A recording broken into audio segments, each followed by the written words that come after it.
प्रवीण तिवारी जी गुरुग्राम से। श्री हरिवंश महाराज जी। गुरुदेव भगवान, अगर अपने अधिकार के लिए अपने निजी जनों से ही लड़ना पड़े और हमारे मन में उनके प्रति कोई रोष उत्पन्न हो तो क्या इससे राधा नाम रूपी धन में हानि होगी?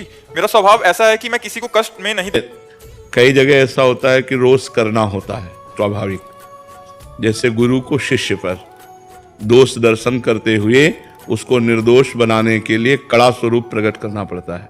जैसे माता पिता को अपने पुत्र पर उसके दोष को देख करके उसे निर्दोष बनाने के लिए उसे शासन में लेना होता है, ऐसे अधिकारी को अपने अनुयायियों पर, जो उसके नीचे कर्मचारी हैं, उनको काम में लगाने के लिए थोड़ा रोष प्रकट करना होता है।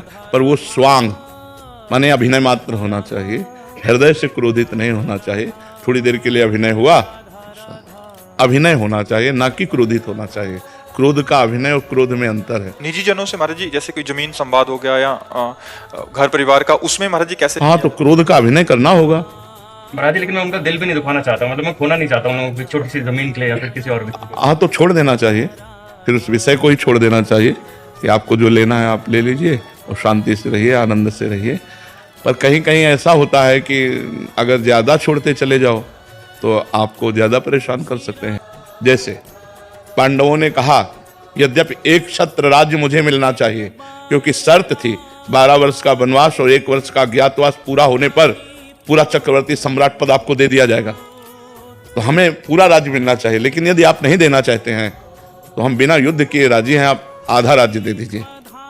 हस्तिनापुर का राज्य आप कीजिए और इंद्रप्रस्थ का राज्य हम करते हैं। उनका नहीं देंगे। आखिरी में करुणा करके इस बात पर बात आई कि यदि वो 5 गांव दे देंगे तो हम 5 भाई काम चला लेंगे, लेकिन युद्ध नहीं करेंगे। तो दुर्योधन ने कहा, सूजी के आगे की नोक पर नहीं दूंगा। तो कहा फिर महाभारत पक्का।